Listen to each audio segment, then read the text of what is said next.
કે આપણે ભવનો બનાવવાના છે, સાથે સાથે સમાજનું પણ ઘડતર કરવાની જરૂર છે. હવે આપણે સમાજમાં કોઈ નિયમો રાખ્યા છે, આપણું કોઈ બંધારણ છે, આપણે કોઈ નીતિ નિયમ પ્રમાણે હાલવું છે કે આપણે સમાજના નામે ભેગું થવાની છઈયો અને પછી ઘેરે વારો આવે તો આપણી મેળે છઈયો. એમાં હવે ખૂબ ગંભીરતાથી વિચારવાની આવશ્યકતા છે ને અન્ય સમાજો આપણી કરતા આગળ થઈ ગયા છે. 5-25 વર્ષ પહેલા એવો સમય હતો કે આપણો સમાજ નિર્ણય કરતો અને બીજો સમાજ એને ફોલો કરતો. આજે બીજા સમાજો એ નિર્ણય કરી નાખ્યા ને આપણે તો હજી વિચારણા નથી શરૂ કરી. આ ખૂબ ગંભીર મુદ્દો છે, એમાં આપણે વિચારવાની આવશ્યકતા છે. કેટલાય સમાજે નિર્ણય કર્યા. એક સમાજે તો એવો નિર્ણય કર્યો કે હોનાના દાગીના દેવાના જ નહીં. સામાજિક નિર્ણય છે, નિર્ણય થઈ ચૂક્યો છે. ઘણા સમાજની અંદર સમૂહ લગ્નોના નિર્ણય થઈ ગયેલા છે કે આખા સમાજના એક જ તારીખે લગ્ન થાય. કચ્છ આહિર સમાજ એની એક જ તારીખ, એ તારીખે જ બધાના લગ્ન થાય. આપણા સમાજે આવું કઈ વિચારવાની આવશ્યકતા છે. અને એટલું લગ્ન પૂરતું જ નહીં, બીજા ખૂબ આપણા વ્યવહારો જાત ભાતના વધી ગયા છે. એમાંથી જો આપણે સામાજિક બંધારણની કોઈ અસર નહીં આપીએ તો આ ભવનો એ સગવડતા આપણી વધારશે, પણ સામાજિક પોત જે આપણું હતું એ પોત ઘસાતું જાય છે. જયરામ બાપાએ છૂટાછેડાની વાત કરી, આ બધું વધતું જાય છે, એનું કંઈક કરવું જોઈએ. પણ મારા મતે છૂટાછેડા એ મહત્વની વાત નથી, પણ છૂટાછેડા પછી એના બાપા પૈસા ગણવા બેહે છે, એ આપણા શરમજનક આપણા માટે. આપણે ક્યાં પહોંચી ગયા? આપણા સમાજમાં દીકરીના પૈસાની દેતી લેતીના વિષયો હાલે કરવા પડેલ સમાજની અંદર. માની સામે તમે એમ બોલો કે અમે માના ઉપાસકો છીએ ને માં મંદિર વાળી જ છે એવું નહીં, માં ઘર વાળી એ છે. ઘરની અંદર જે બેઠી છે ને એને રાજી રાખવાની આવશ્યકતા છે. કેવડી મોટી ગાંહોટી આપણે હાથે કરીને ઊભી કરી રહ્યા છે ને આખો જનરેશનો કપાઈ ગયા છે. એ સમાજના અસ્તિત્વ સામે પ્રશ્નો ઉભા થઈ ગયા છે. આ બધી બાબતોને સમાજે ગંભીરતાથી વિચારવી જોઈએ અને એ દિશામાં પ્રયાસો કરવા પડશે. એટલે મારી સમાજને વિનંતી છે કે આપણે આ મોટા કાર્યક્રમો ખૂબ સફળતાપૂર્વક કરીએ છીએ, કારોબારીઓ પણ આપણી છે, પણ હવે સમાજના શ્રેષ્ઠીઓએ ભેગા મળીને સમાજના થોડાક ધારાધોરણ નવા સમય પ્રમાણેના વિચારીને સમાજમાં અમલમાં આવે એને માટેના પ્રયાસો જયરામ બાપા હવે કરવા પડશે. હવે તમે જો નહીં કરો તો મોડું બહુ થઈ જશે. ઘણું મોડું થઈ ગયું છે ઓલરેડી. એવા સંજોગોમાં જો આપણે બધા સાથે મળીએ અને સમાજને નવી દિશા એની જરૂરિયાત પ્રમાણે નહીં આપીએ. તક એવી સરસ ઊભી થઈ છે, વાતાવરણ એવું સરસ ઊભું થયું છે, વિશ્વમાં ભારતનો વટ પડી રહ્યો છે, ગ્લોબલ થઈ ગઈ છે દુનિયા, ગ્લોબલ વિલેજ બની ગયું છે. અને આવી જ્યારે ઉમદા તકો ઊભી થઈ હોય ત્યારે આપણા સમાજનું કોઈ માળખું જ ન હોય અને મન ફાવે એવી રીતે આપણો સમાજ હાલે, એ આપણા સમાજને પરવડે નહીં.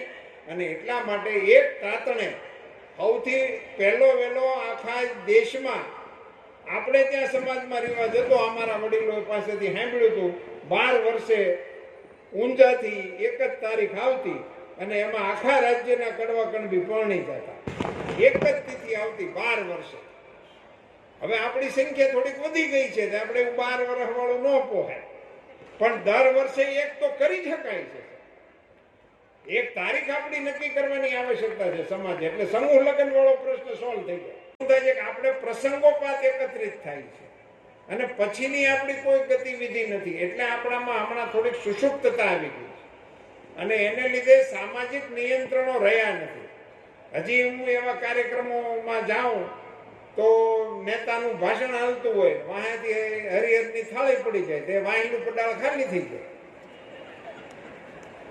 ઓલો ઊભો ઊભો ભાષણ કરતો હોય પણ વાહે કોઈ વિધ્યું ન હોય કે આપણે પૂછી કેમ આમ થયું, તો ઓલી કોઈ જમવાનું ચાલુ થઈ ગયું. પણ તમે સમાજના કાર્યક્રમમાં આવ્યા છો તો સમાજનો કાર્યક્રમ એને પણ સાયન્ટિફિક રીતે બનાવો.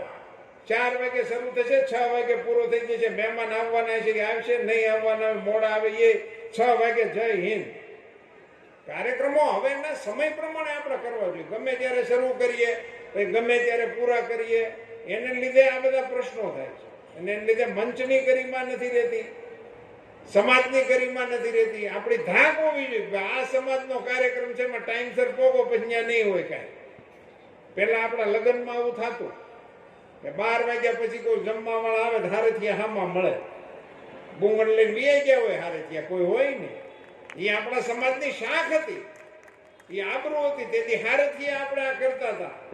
તે દિવસે આપણી આ શાખ હતી. હવે આ કેટરિંગ વાળાને હોય પૂછાયેલા રાખે અને બગાડે એટલો થાય છે.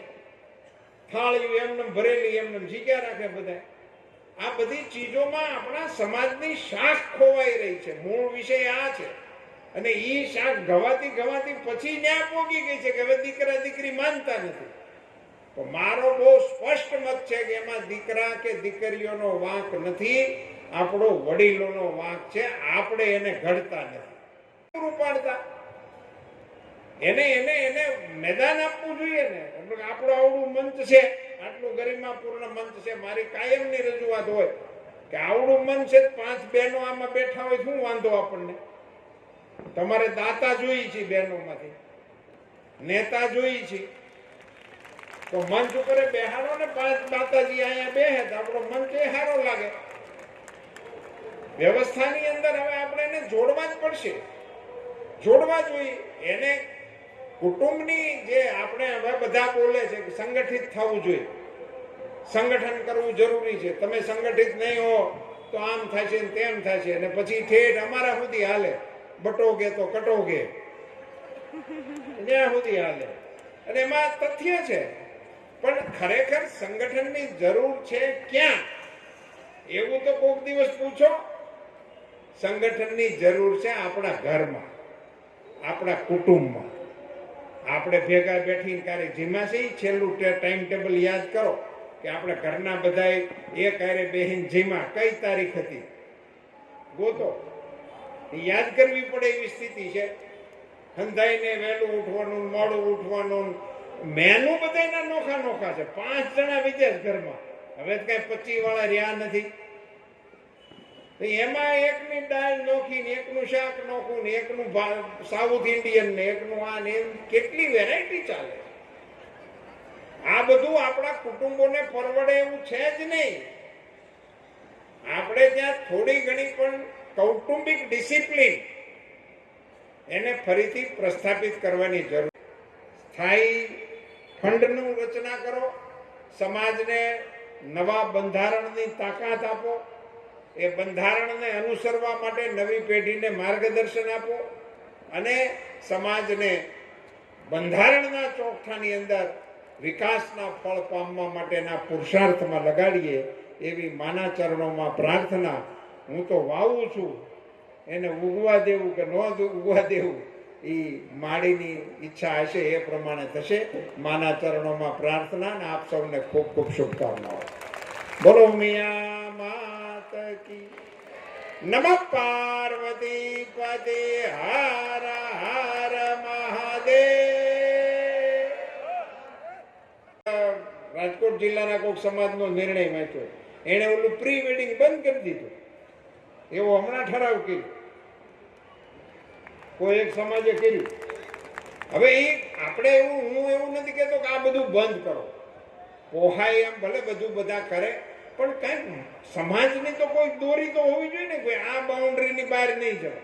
પછી હું હોતોય ભલે અને મારો ડ્રાઈવર હોય તોય ભલે, 2 જણાએ એક લાઈનમાં, એનું નામ તો સમાજ કહેવાય. નહીં તો સમાજનો મતલબ જ શું છે? એટલે સમાજને નવેસરથી આપણા મકાનો અને સંસ્થાઓ એ તો આપણે ઘડીએ, પણ સાથે સાથે સમાજને પણ બંધારણની નવી તાકાત આપવાનો પ્રયાસ નવેસરથી કરવાની આવશ્યકતા છે.